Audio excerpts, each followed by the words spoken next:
Hola, mi nombre es Quetzali Erandi Flores Padierna y este es mi video acerca de la educación en México. Comenzaremos mencionando la educación en el México prehispánico, con el concepto de Inixi Inyolot, que significa la cara y el corazón. Este concepto es la base para el entendimiento de la educación de los mexicas. Los nahuas llamaban persona humana a todo aquel que representaba este concepto, pues se consideraba el principio dinámico de los seres humanos, o sea, la fisonomía moral, que vendría siendo el corazón, y la capacidad intelectual, que sería la cara o el rostro. Además, los mexicas tenían dos fuentes principales de conocimiento. La primera eran las personas ancianas, que eran respetadas por la sociedad en general, y la segunda, los llamados temachtiani, o sea, los maestros. Dichos maestros cumplían 5 funciones principales. La primera, que se le llama Teixcuitiani, que significa que a los rostros una cara hace tomar. La segunda, Itztlacmachtia, que significa que a los rostros, años rostros.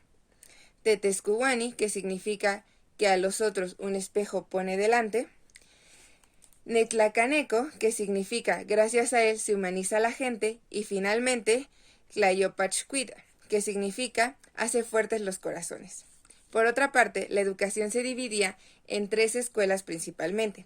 La primera, el Calmecac, enfocado a la educación de la nobleza. La segunda, el Tepochcali, destinado a la educación de los plebeyos. Y tercero, el Ipachcali, que significa casa de las doncellas, que era la educación para las mujeres, en donde principalmente se les enseñaba a venerar y a servir a sus dioses. Continuamos con la educación en la colonia. La educación popular de la colonia se basaba en el adoctrinamiento y la evangelización de los indígenas, los cuales recibían una educación acorde a su estatus social. Los españoles peninsulares también recibían educación, pero una de mayor calidad. Normalmente en las escuelas se les enseñaba principalmente de religión católica. Aprendían a leer, a escribir, matemáticas básicas, cánticos, oraciones y a tañer instrumentos musicales. En ese tiempo se fundaron diversas escuelas que se encargaron de proporcionar la educación. Por citar algunos ejemplos, estaba la escuela formada por Pedro de Gante, la primera en la que se proporcionó instrucción primaria. Además, él mismo fundó un colegio exclusivo para la educación de los indígenas. También la escuela rural, que se llevaba a cabo en las granjas y se les enseñaba a los hijos de los caciques. Se les enseñaba la doctrina, a leer, a escribir y matemáticas básicas para que pudieran hacerse cargo de los negocios. Por otra parte, existían escuelas especiales para mujeres. Se les enseñaba principalmente de obediencia, a venerar a Dios a través de cánticos y rezos, y también talleres para que aprendieran de labores femeninas. Además, existía el Colegio de San Juan de Letrán, que era exclusivo para mestizos y criollos, así como el Colegio de Tlatelolco, que era exclusivamente para enseñar a la nobleza. Es importante mencionar que en 1523 surgió un gremio peculiar, formado por artesanos, mercaderes o profesionistas, los cuales, al concluir el siglo XVI, terminaron subordinados al poder municipal. Su función principal era proteger a sus miembros de la competencia y al público de mercancía de baja calidad. Se dividían en aprendices, fiscales, maestros y vendedores. Continuamos con reformas educativas. La reforma educativa de Valentín Gómez Farías y José Luis Mora se dio en el año 1934. En ese tiempo la educación estaba a cargo de la Iglesia Católica, pues las enseñanzas eran principalmente acerca de la doctrina religiosa, además de aprender a leer y a escribir, pero sin afondar mucho en la gramática. Por ejemplo, eran enseñanzas focalizadas principalmente a la veneración de Dios. Por ello, dichos personajes, al ser liberales, consideraban que este adoctrinamiento era una limitante para el conocimiento, por lo que en 1833 y bajo el aconsejamiento de Mora se fundó la Dirección General de Instrucción Pública, que instauró las bases para la educación laica, dándole al Estado el control sobre la educación. Esta primera reforma educativa constaba de 7 leyes principalmente, que le quitaban el poder a la religión sobre la educación y buscaban reformar al país.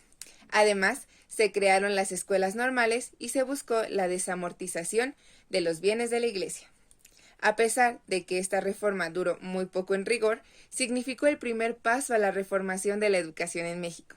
Ahora bien, la contextualización del origen y la modificación del artículo 3 constitucional es que a partir de esta primer reforma liberal se dio un cambio constitucional en la educación.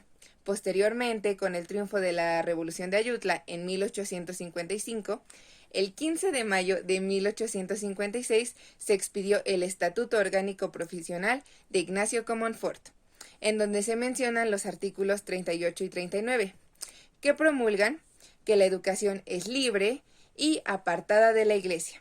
Así, en la Constitución de 1857 se establece al fin el artículo 3, que dice: la enseñanza es libre, pero será laica, en la que se dé en los establecimientos oficiales de la educación, lo mismo que en los establecimientos de la educación primaria, elemental y superior, en particulares. Ahora bien, el artículo 3 de 1857 a la actualidad ha pasado por 7 reformas, las cuales han añadido y restado algunos elementos de él. Sin embargo, la esencia se ha mantenido, y esta es que la educación será laica. Y, posteriormente, se ha establecido el principio de que la educación también será gratuita, obligatoria y garantizada por el Estado.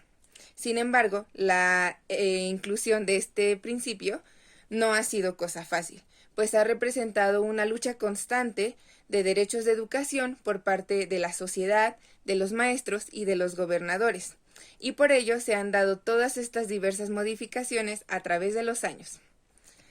Ahora bien, en el año 2019 se realizó la última modificación del artículo 3 constitucional, que establece: toda persona tiene derecho a recibir educación.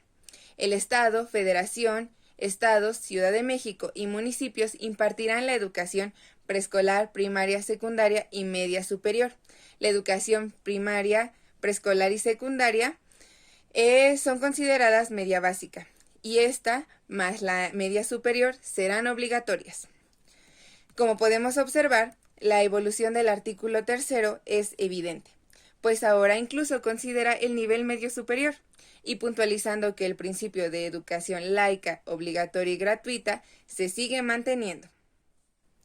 A modo de conclusión, podemos decir que la evolución y el avance que ha tenido la educación en México no ha sido camino fácil. Sin embargo, ha traído consigo muchísimos avances que han dado como resultado a lo que hoy conocemos la educación mexicana, de la que muchos nos vemos beneficiados y disfrutamos. Es importante mencionar que todo este avance en la educación no ha sido nacional, sino también ha sido global, pues gracias a este cambio de paradigmas pudimos trascender como sociedad y humanidad y valorar el conocimiento que se transmite en las escuelas, más allá de solo los saberes religiosos. Gracias.